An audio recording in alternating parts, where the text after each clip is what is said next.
This trade report makes perfect sense for the Vancouver Canucks, that they've been linked to a big center out of the Eastern Conference, but not only that, we get a huge update on a Canucks prospect as he's starting to look more and more like a draft steal as we get farther into the summer. We're going to break down all these reports on this player coming out of the Eastern Conference and why it makes perfect sense for the Vancouver Canucks to acquire him, and we're going to break down everything you need to know on this prospect and how he's looking like a hidden gem.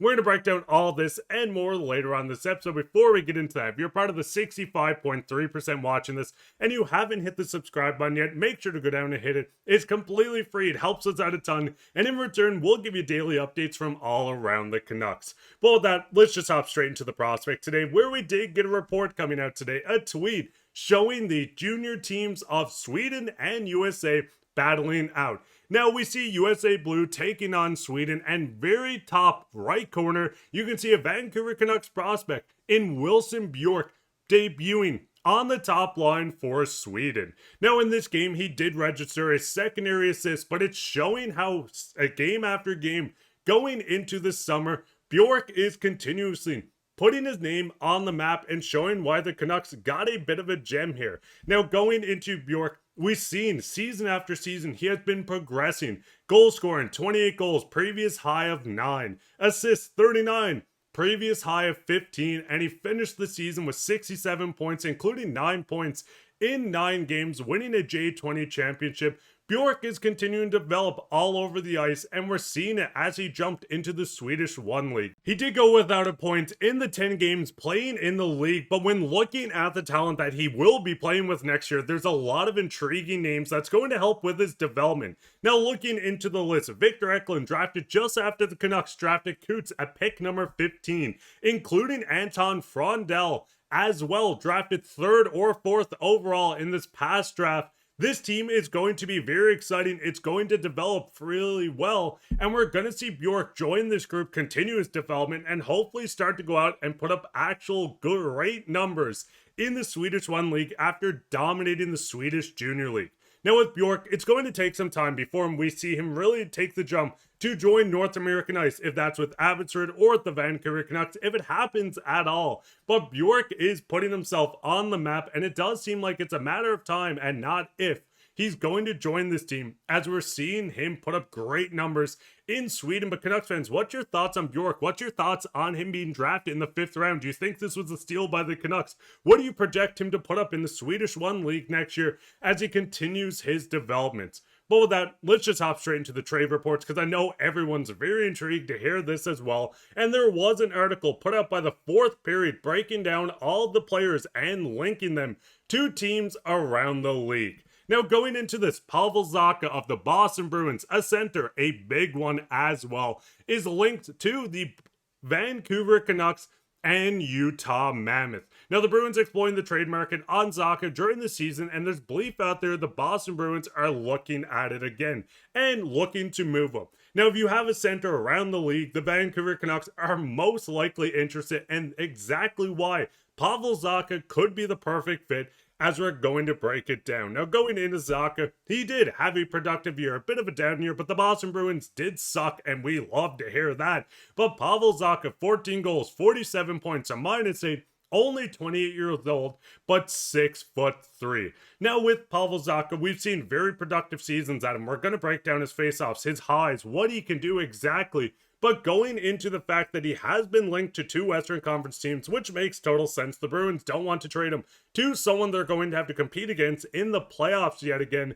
But Pavel Zacha's contract is perfect for the Vancouver Canucks, and almost what you need to go out and get as the cap continues to rises. Now looking at Zacha's contract, $4.75 million year 3 of 4, so you have this season and next season before he hits the UFA market at the age of 30. Now with Zacha, 6'4", 6'3", it's listed everywhere differently, but still a very big body that can produce at a very high level. Now going into Zacha, not just last season, but years before, back-to-back 21-goal seasons with the Boston Bruins, as we've seen in 23-24 and 22-23. He had productive seasons with the New Jersey Devils as well, putting up good points. a player putting up roughly 50 to 60 points every season and has playoff experience. I mean, with the Boston Bruins, 6 points in 7 games, following up the next year with 6 points in 13 games, Zacha could join this Canucks team as immediate second line center, moving everyone down the lineup,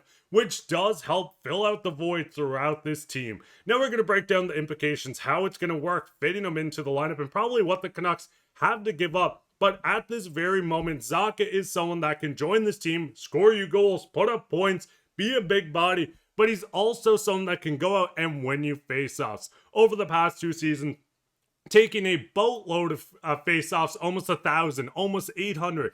We do see 54.8%, following up with 53.2. Zacha's not going to go out and throw 200 hits a game. We have Kiefer Sherwood, we have Evander Kane to do this, but he's still a physical force that can score for you.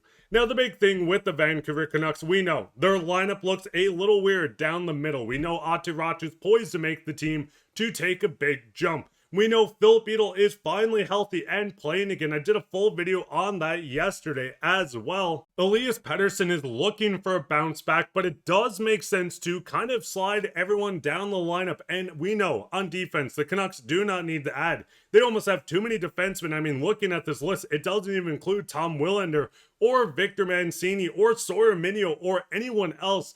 But with this Canucks team, adding at center until Coots can finally make it into the NHL is their top priority. Now, going further into it, we know with this team, as soon as I can find the screenshot, adding Pavel Zacha does have some implications when it comes against the salary cap. Right now, this lineup looks so much better with PD, Zacha, Hedl, and Räty, but I do think there is a world where the Canucks move on from Teddy Blueger to make this compliant.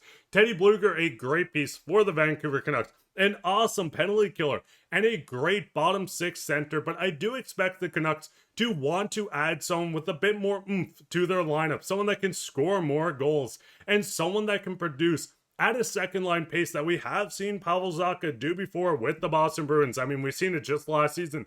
In a down year, still putting up 47 points. But with this high-scoring Canucks team, and listen, they're going to continue scoring goals. We're going to see PD bounce back, which might not be what a lot of fans think. But with this team continuously getting better, we're going to see Pavel Zacha, and he would slide into this lineup almost flawlessly as the Canucks look to win a Stanley Cup and make a playoff push, or just make the playoffs at this point. But Canucks fans, what is your thoughts? What would you move out for Pavel Zacha to make the lineup look like this? Do you think this is good enough to make the playoffs? What do you think the Canucks would have to give up? Is it Teddy Blueger, one of Victor Mancini, or Tom Willander? Is it another prospect I haven't even spoke on? Canucks fans, it's going to get very interesting on what the Canucks can do. We see the reports, they're actively looking, they're still trying to clear out cap space. They moved Dakota Joshua, which shows that there is another domino of the fall. There's no way they move on from him just to hold steady with their cap space. What is your thoughts on everything happening around the Canucks?